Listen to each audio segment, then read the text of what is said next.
할렐루야. 에스겔 7장 말씀 함께 나누겠습니다. 에스겔 7장도 이스라엘의 심판에 대한 경고의 말씀으로 또 우리에게 가르쳐주고 있습니다. 우리가 이 말씀을 통해서 이스라엘의 경고를 듣고 우리도 정신을 차리고 하나님 앞으로 나와야 될 줄 믿습니다. 7장 1절에 또 여호와의 말씀이 내게 임하여 이르시되 너 인자야 주 여호와께서 이스라엘 땅에 관하여 이같이 말씀하셨느니라. 끝났도다. 이 땅 사방의 일이 끝났도다 했습니다. 자, 이 땅 사방의 일이 왜 끝나느냐? 그 사실은 우리가 끝난다는 말은 다시 시작한다는 말과 연결됩니다. 그래서 인간의 일이 끝나면 하나님 일이 시작되는 거죠. 인간적인 생각이 끝나면 하나님의 역사가 나타난다, 이렇게 볼 수 있습니다.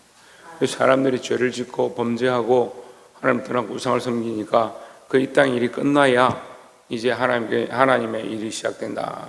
그래서 심판이 시작되는 것은 어떻게 보면 끝나는 것을 말하지만 또 어떻게 보면 그 심판을 말미암아 하나님의 방법이 시작된다, 이렇게 볼 수 있죠.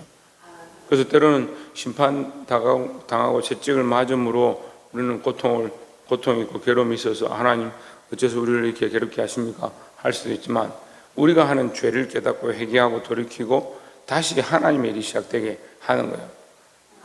그래서 인생의 역사도 그런 거예요. 인생의 역사도 결국은 언젠간 이 인류의 역사가 끝나면 하나님의 역사가 시작되는 겁니다. 물론 지금도 하나님이 일하고 계시지만 그 인류의 역사가 끝나고 나면 주님께서 오셔서 그리스도께서 오셔서 세상을 다스리게 되니까 인간의 역사는 부족하고 죄의 덩어리다. 그러니까 하나님의 역사는 완전하다, 이렇게 볼 수 있습니다. 그럼 우리는 이것을 우리 삶에 적용해서 현실적으로 어떻게 사느냐? 내 생각과 내 삶과 내 방식을 내려놓고 하나님의 일이 되도록 해야 되는 거예요. 교회 안에도 똑같은 일을 하고 지금 이제 여름이라서 7월, 8월 여름 행사를 하는데 열심히 하는 사람들이 있어요. 열심히 하는데 뭘 하느냐? 인간적인 일을 하는 거죠. 인간적인 일들이 끝내고 그 일 가운데 하나님 역사해 주십시오. 하나님 일하여 주시옵소서.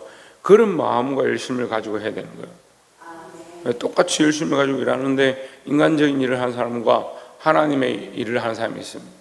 우리는 하나님 일을 하고 있는가? 하나님 기뻐하시는 일을 하고 있는가? 내 일을 하고 있는가? 내가 기뻐하는 일을 하고 있는가? 늘 점검하고 하나님 기뻐하시는 일들이 교회 가운데서 늘 풍성하기를 주의 이름으로 축원합니다.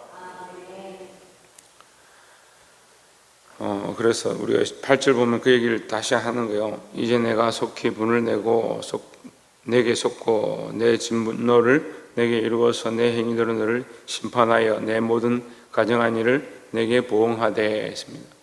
뭘 보응하느냐? 하나님 왜 심판하느냐? 너의 행위, 네가 행한 것, 그러니까 우리가 행하는 것이 문제다는 거죠.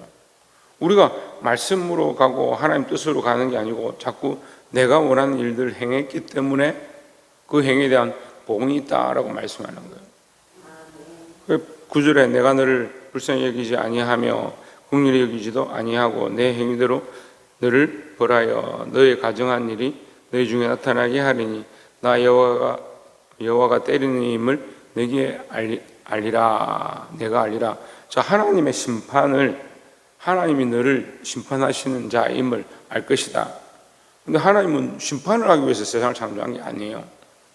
이걸 이제 원래부터 알아야 되는데, 하나님의 태초의 창조의 원리는 창조 만드셨잖아요. 세상을 만드시고 세상을 생육하고 번성하고 땅에 충만하셨습니다. 그게 하나님의 원래 목적인데 그 인간이 변질되고 죄를 지음으로 에덴에서 추방되고 하나님 심판을 받는 거죠. 그러니까 하나님의 목적은 심판이 아니다. 그런데 왜 심판이 있느냐? 사람의 행위 때문에 심판이 있는 거죠. 그래서 사람의 행위를 우리는 어떻게 합니까? 이제 내려놓고 보라, 새 것이 되었도다 않습니까? 새 것이 된 삶은 뭐냐? 사람의 일을 내려놓고 하나님 일을 하는 거예요. 자, 우리의 이 행위가 심판받을 자리 가운데 가는 일이 아니고 하나님의 일을 함으로 복받는 자들이 되길 소망합니다. 두 번째 나눌 말씀은 19절에 그들이 그 은을 그리에 던지며 그 금을 오물같이 여기리니 이는 여호와 내가 진노를 내리는 날에 그들의 은과 금이 너희 그들을 건지지 못하며 능히 그 심령을 족하게 하거나 그 창자를 채우지 못하고 오직 죄악의 걸림돌이 되미로다 했습니다. 하나님 심판하실 때에 은금이 무슨 소용이 있느냐 이런 얘기죠. 그들이 은금을 의지하고 은과 금만 있으면 되겠다라고 생각하고 그것을 채우고 삶에 그게 가장 중요하다 여기 왔는데 하나님 심판하시면 그 은과 금이 너희를 구원할 수 있느냐 이렇게 묻는 겁니다. 은과 금이 사람 생명을 연장할 수 없어요. 우리가 영원히 살 수도 없고 하나님 심판하실 때 은과 금이 너에게 생명을 더 줄 수 있느냐? 그러면 세상에 돈 많은 사람도 오래 살아요. 영원히 살아야 돼요. 다 갔습니다. 다 하나님 부르시면 다 가는 거예요. 은과 금으로 사는 게 아니다라는 거죠. 근데 우리는 연약하게도 은과 금을 의지하죠. 여러분 오늘 이 말씀을 깨닫고 우리가 의지하는 것보다 하나님을 더 의지해야 돼요. 내 안에 있는 것, 내가 사랑하는 것, 내가 좋아하는 은과 금과 재물과 명예와 존귀와 나의 즐거움과 사람들 앞에서 인정받는 수많은 일들을 내려놓고 물론 그런 것이 다 필요 없으니까 전혀 하지 마라. 먹지도 말고 마시지도 말고 입지도 말고 은금이 다 필요 없다. 그런 뜻을 말하는 게 아니지만 우리는 아까도 얘기했지만 하나님의 일을 시작해야 되는 거예요. 근데 그 은금을 가지고 뭐 합니까? 자기 일을 하니까 하나님 심판하실 때 그 은금이 무슨 소용이 있느냐는 거죠. 심지어는 뭐 합니까? 20절에 그들이 그 화려한 장식으로 말미암아 교만을 품었고 또 그것으로 가정한 우상과 미운 물건을 만들었은즉 내가 그것을 그들에게 오물이 되게 하여 했습니다. 오물이 된다. 너희가 의뢰하던 그것, 너희가 주인이라 생각했던 그 우상들이 너희에게 오물이 된다. 그러면 쉽게 말하면 이게 더러운 오물 뒤집어 쓰고 변을 뒤집어 쓰고 이렇게 얼굴과 몸에 이게 다 묻었다면 어떻게 되겠습니까? 냄새가 나고 너무 더럽죠. 악취가 나고. 근데 너는 그 악취 날 것, 너에게 소망을 주지 못하는 그것이 너희 소망인 것을 붙잡고 살고 있다. 하는 그 말씀 하는 거예요. 우리는 하나님을 의지해야 될 줄 믿습니다.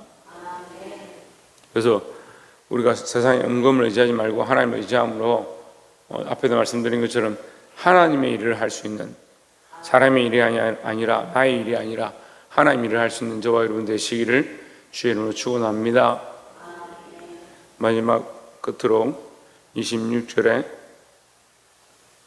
환난에 환난이 다하고 소문에 소문이 다할 때에 그들이 선지자에게서 묵시를 구하나 헛될 것이며 제사장에게는 율법이 없어질 것이요 장로들에게는 책략이 없어질 것이며 했습니다.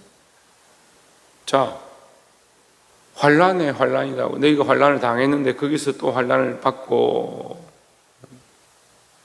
소문에 소문이 다할 때 이제 고난이 닥친다, 적국이 쳐들어온다 이런 소리를 들을 때 그들이 선지자에게 묵시를 구하나 헛될 것이며 묵시를 구하는 결국은 하나님의 음성을 들을 수가 없다는 거예요. 지금 이 사람들의 병은 뭐예요? 은금이 없어서 병이 아니고 건강하지 않아서 병이 아니고 먹고 살지 못해서 병이 아니네. 근데 지금 말씀을 읽어보면요, 이게 바벨론으로 끌려갔을 때 하나님 주신 묵시인데 이 말씀을 보면 사실 지금 시대 같아요. 먹고 사는데 아무 지장이 없죠. 은금을 의지하죠. 자기를 사랑하죠. 육체를 위해서 많은 것들을 위하며 살아가죠. 딱 이 시대에 말하는 거예요.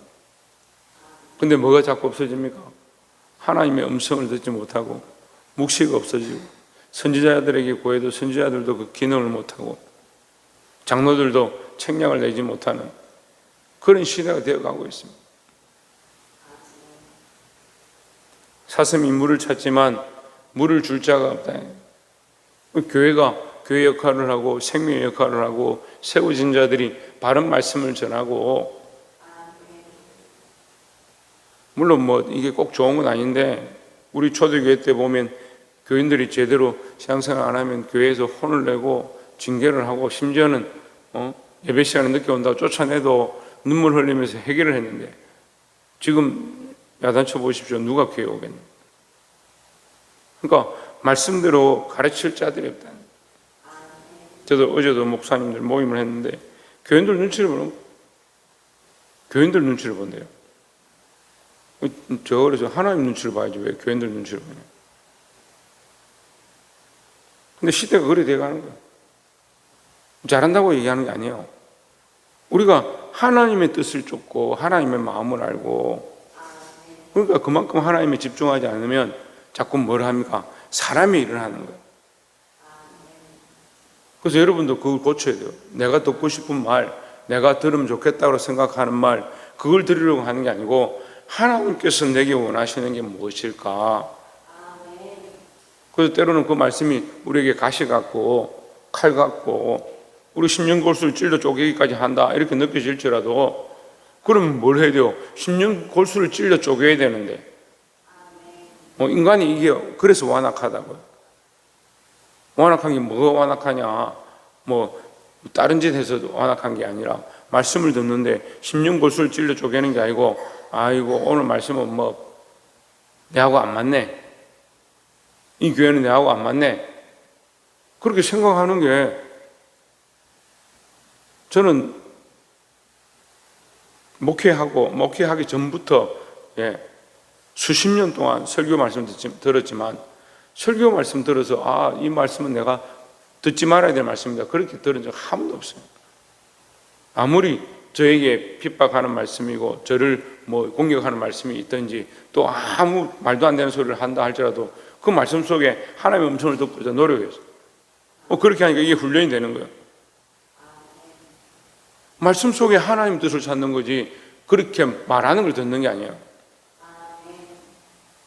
그래서 영적 시각들이 떠지고 하나님 원하시는 것들을 보게 되기를 소망합니다.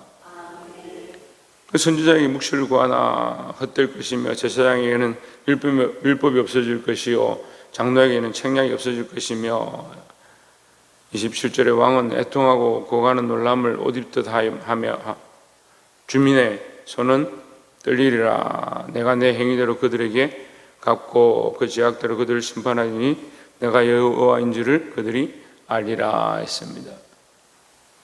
말씀을 맺겠습니다. 사랑하는 성도 여러분, 우리가 구해야 될 게 뭐냐? 오늘 여러분 새벽 제단에 나왔습니다. 우리가 뭘 구해야 합니까? 은검을 구해야 됩니까? 명예와 존귀를 구해야 됩니까? 여러분 기도하고 있는 방향들을 좀 더 점검해 봐야 돼요. 항상 기도하는 거 보면 은검을 구하고 하나님 좀 먹고 살게 해주시고 잘 되게 해주시고 자식들 복 주시고, 물론 그거 기도한다고 잘못된 건 아니지만 우리가 좀 더 알아야 될 것, 하나님의 묵시, 하나님의 음성을 듣고 하나님 뜻을 볼 수 있어요.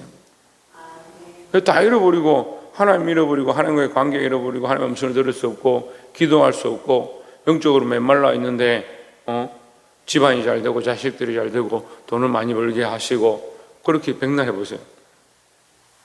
그렇게 되죠. 지금 시대에 그렇게 됐잖아요. 근데 뭐가 없어요? 영적으로 메말라 있는 거예요. 지금 우리가 먹을 게 없어서 메마른 시대가 아니에요.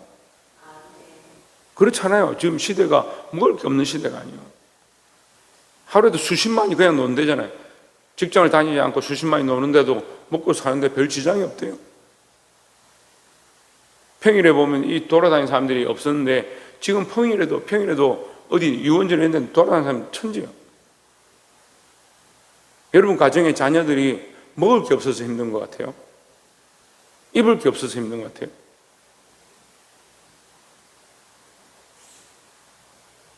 그런데도 우리는 뭘 기도해요? 먹고 사는 거에 위해서 기도하는 거예요. 자식들 잘 되기를 기도하는 거예요. 그 잘 되는 게 뭐냐는 거예요. 예수 그리스도 만나고 하나님 만나는 하나님 음성을 듣는 게 잘 되는 거잖아요. 교회가 다음 세대인데 다음 세대가 없습니다, 여러분. 지금 우리나라 평균 연령이 이미 이제 60세 이상으로 올라가고 있어요. 희한하죠? 태어나는 출산율은 없고요. 노인들은 안 돌아가시고, 그래 국민 평균이 순식간에 수십 세가 늘어버렸어요. 그 평균 연령 65세래요. 희한한 나라가 돼가요. 자녀들 축복하고 여러분 기도 많이 해보십시오. 하나님 모르면 뭐하냐고. 근데 더 문제는 뭐예요? 우리가 하나님의 음성을 잘 못 듣는 시대에 돼가는 거예요. 우리가 하나님을 잘 알지 못하는 시대에 돼갑니다. 그럼 자녀들 어떻게 양육할 거냐?